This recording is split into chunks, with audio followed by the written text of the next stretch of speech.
Assalamualaikum warahmatullahi wabarakatuh.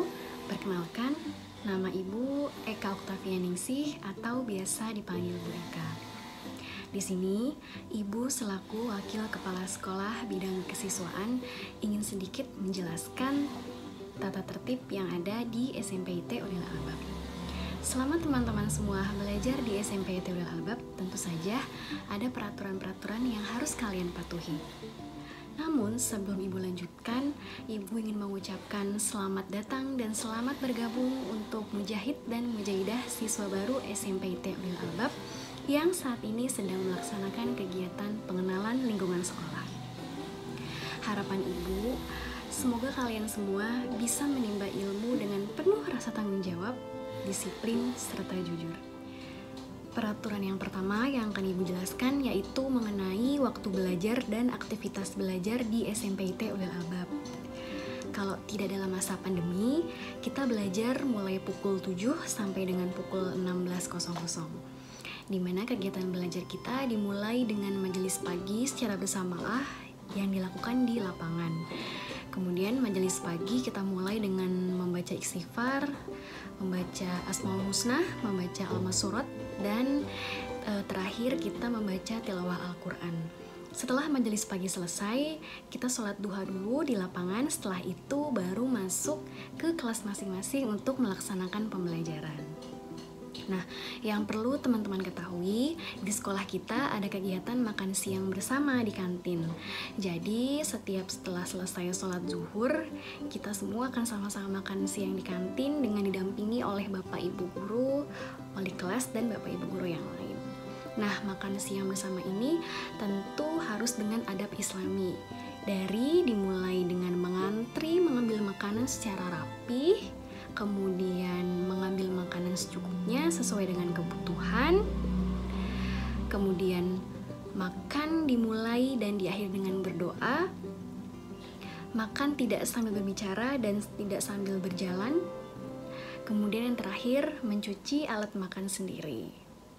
Semoga teman-teman sudah terbiasa di rumah ya untuk mencuci alat makan sendiri sehingga di sekolah tidak kaget lagi. Kondisinya masih pandemi, jadi pembelajaran kita masih secara daring ya.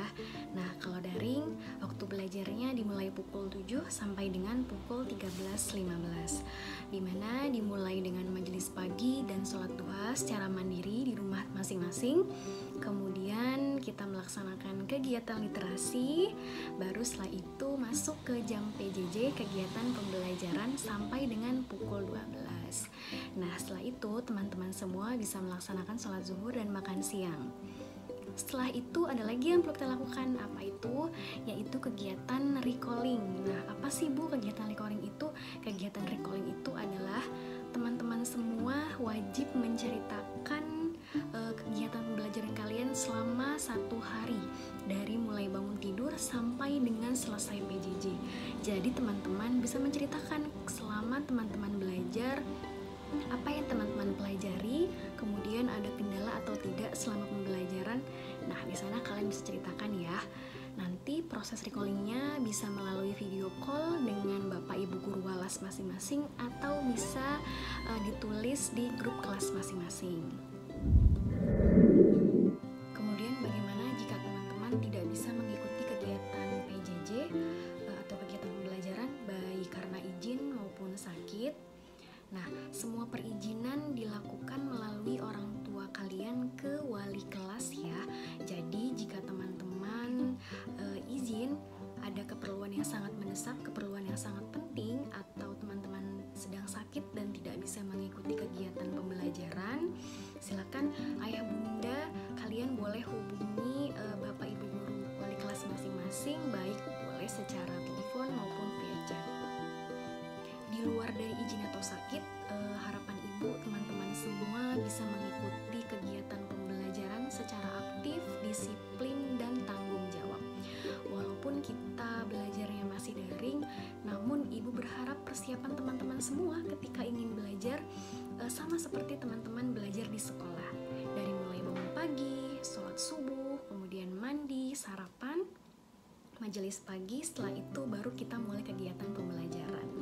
Nah, kehadiran teman-teman selama PJJ juga sangat berpengaruh di penilaian rapot kalian. Jadi pastikan teman-teman semua selalu hadir ya ketika pembelajaran. Selanjutnya, Ibu akan menjelaskan tentang jadwal penggunaan seragam selama belajar, baik belajar secara tatap muka di sekolah atau secara daring. Nah, walaupun kita sekarang belajarnya masih daring, namun teman-teman ketika belajar wajib menggunakan seragam sesuai dengan jadwal yang akan Ibu jelaskan. Oke, untuk hari Senin seragamnya putih biru. Kemudian hari Selasa menggunakan seragam krem, hari Rabu menggunakan batik JSIT, hari Kamis menggunakan seragam pramuka lengkap dengan kacu, dan hari Jumat untuk yang mujahid menggunakan koko kotak-kotak yang berwarna biru, dan mujahidah menggunakan seragam putih biru seperti hari Senin. Untuk mujahid wajib menggunakan peci selama PJJ. Rambutnya harus rapih dan tidak boleh panjang. Kemudian untuk mujahidah, ketika menggunakan kerudung wajib menggunakan dalaman ya. Menggunakan dalaman kerudung agar terlihat lebih rapih dan tidak terlihat rambutnya. Kemudian mujahidah jika ingin menggunakan kerudung segi 4, ketentuannya adalah kerudung tidak boleh menerawang dan minimal menutup sampai di siku. Jadi tidak boleh di atas siku, minimal sampai siku atau lebih bagus kalau lebih dari siku.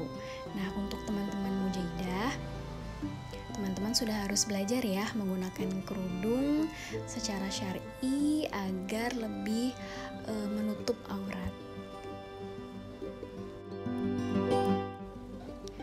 Ekstrakurikuler yang ada di SMPT Ulil Albab terbagi menjadi 2 jenis, yaitu ada ekstrakurikuler wajib dan ekstrakurikuler pilihan. Untuk yang pertama, Ibu akan menjelaskan dulu tentang ekstrakurikuler wajib. Untuk ekskul wajib, artinya ekskul-ekskul yang wajib diikuti oleh seluruh siswa SMPT Ulil Albab dari kelas 7 sampai dengan kelas 9. Ekskul wajib diantaranya ada pramuka, Tifan, dan BPI atau Bina Pribadi Islam. Karena situasi yang masih pandemi, maka untuk ekskul-ekskul yang sifatnya fisik tidak diadakan seperti pramuka dan Tifan ya, jadi tidak diadakan terlebih dahulu. Namun untuk ekskul BPI masih tetap bisa dijalankan secara daring. Ekskul BPI ini nanti akan dimasukkan di jam pelajaran PJJ dan teman-teman semua wajib mengikutinya. Karena keikutsertaan teman-teman selama kegiatan BPI akan masuk ke dalam penilaian mata pelajaran. Nah, berbeda dengan ekskul wajib yang harus kalian ikuti semua, untuk ekskul pilihan kalian boleh memilih ekskul yang paling kalian minati. Di ekskul pilihan ini ada paskibra, futsal, basket, tahfiz, PMR atau palang merah remaja, serta tari saman. Biasanya ekskul-ekskul pilihan tersebut dilaksanakan atau dijadwalkan sepulang sekolah di hari tertentu atau setiap hari Sabtu pagi. Namun untuk ekskul-ekskul pilihan ini selama pandemi tidak diadakan dulu ya. Akan diadakan insya Allah ketika kita sudah mulai sekolah normal kembali. Namun teman-teman dari sekarang sudah boleh memilih ekskul pilihan yang paling kalian sukai, dan nanti ketika sudah masuk sekolah bisa langsung dilaksanakan. Kemudian untuk selanjutnya Ibu akan menjelaskan tentang zona. Apa itu zona? Jadi zona itu adalah area-area yang ada di lingkungan sekolah dengan ketentuannya masing-masing. Nah, yang pertama yang akan Ibu jelaskan adalah zona 1. Di mana zona 1 ini areanya adalah lapangan olahraga, jalan akses menuju sekolah, dan tempat parkir. Nah, ketentuannya bagaimana saat teman-teman berada di area-area ini? Yang pertama, diperbolehkan berbicara secara wajar atau keras. Karena kita berada di lapangan ya, di luar kelas. Jadi teman-teman boleh berbicara secara wajar atau keras. Kemudian yang kedua, diperbolehkan berdiam, berjalan secara wajar, berlari maupun bermain. Nah, yang ketiga, berpakaian seragam rapi sesuai dengan ketentuan. Jadi saat teman-teman sedang jadwal olahraga berarti harus menggunakan seragam olahraga. Kemudian yang keempat, memakai alas kaki. Nah, ini zona 1, berarti areanya harus kalian ingat adalah lapangan olahraga, jalan akses menuju sekolah, dan tempat parkir. Untuk zona 2, areanya yaitu selasar sekolah dan kantin. Nah, ketentuannya yang pertama, melepas alas kaki dari luar. Berarti di area sekolah, di selasar sekolah dan kantin teman-teman tidak boleh mengenakan alas kaki. Kemudian yang kedua, berjalan secara wajar atau tidak boleh berlari. Kemudian yang ketiga, berbicara secara wajar juga, tidak boleh keras. Yang keempat, berjalan di sebelah kiri. Kemudian yang kelima, menerapkan 6S. Apa itu 6S? Senyum, salam, sapa, salaman, sopan, dan santun. Jadi jika teman-teman sedang berjalan di selasar sekolah atau kantin, terapkan 6S-nya kepada Bapak Ibu guru atau kepada seluruh warga sekolah. Dan yang terakhir, berpakaian seragam rapi sesuai dengan ketentuan. Kita masuk ke zona 3, di mana zona 3 ini areanya adalah ruang kantor, kelas, perpustakaan, serta laboratorium.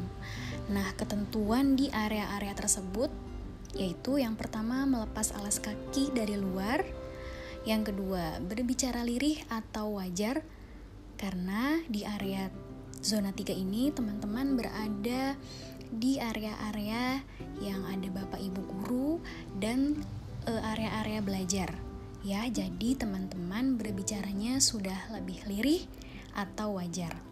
Kemudian yang ketiga, berjalan secara wajar, tidak berlari.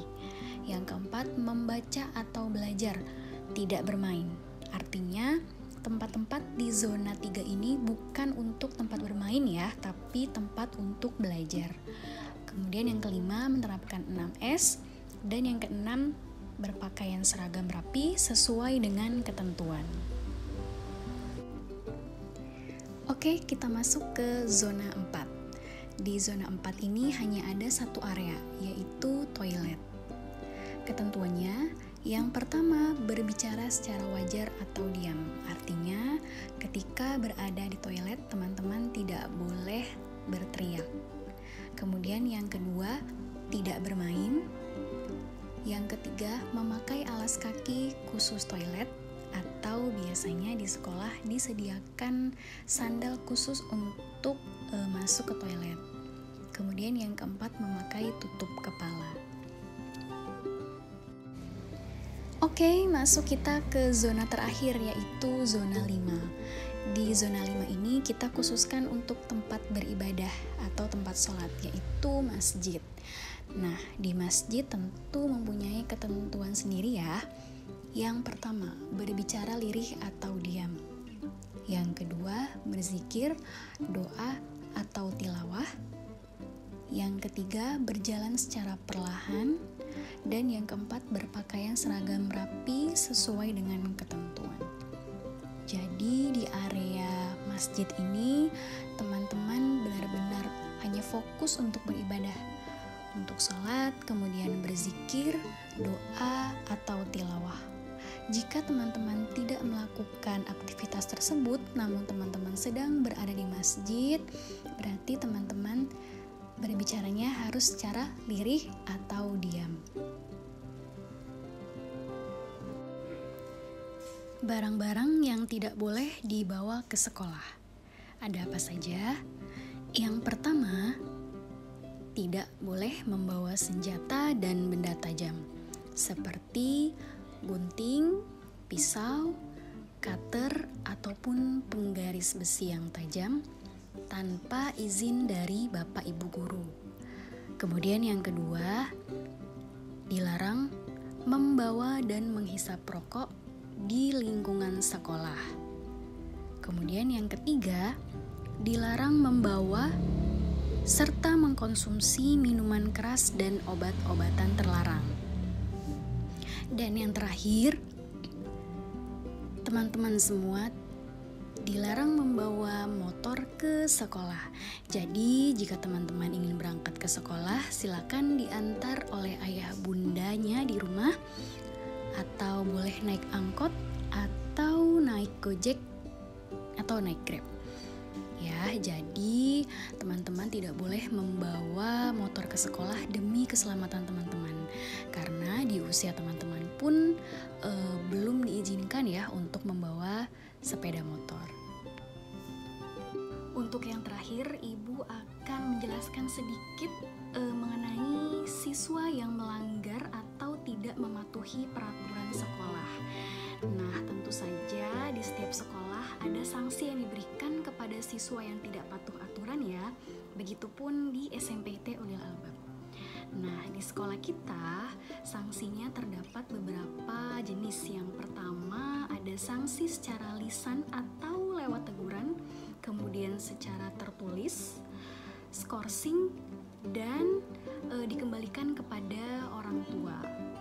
Nah, beberapa pelanggaran yang termasuk pelanggaran berat atau bisa mendapatkan langsung SP 3 atau surat peringatan 3. Di antaranya adalah mengkonsumsi narkoba atau obat-obatan terlarang, kemudian melakukan tindakan asusila. Nah, satu lagi yaitu pacaran. Ayo ngaku, siapa yang di SD sudah pernah pacaran? Nah, di SMPT Ulil Albab pacaran itu termasuk ke pelanggaran berat. Kenapa sih Bu kok pacaran termasuk ke pelanggaran berat? Karena pacaran itu tidak ada di dalam aturan Islam ya nak. Jadi ibu berharap teman-teman semua mampu menjaga hijabnya masing-masing antara mujahid dan mujahidah. Boleh saja berteman dengan lawan jenis, namun tetap dijaga adabnya, tetap dijaga hijabnya agar tidak sampai kelewat batas. Baik, demikian yang dapat Ibu sampaikan mengenai tata tertib yang ada di SMPT Ulil Albab. Semoga teman-teman semua mampu memahami dan menjalankan apa yang menjadi kewajiban teman-teman sebagai pelajar di SMPT Ulil Albab. Salam sayang dari Ibu untuk teman-teman semua. Tetap semangat dalam mengikuti setiap proses pembelajaran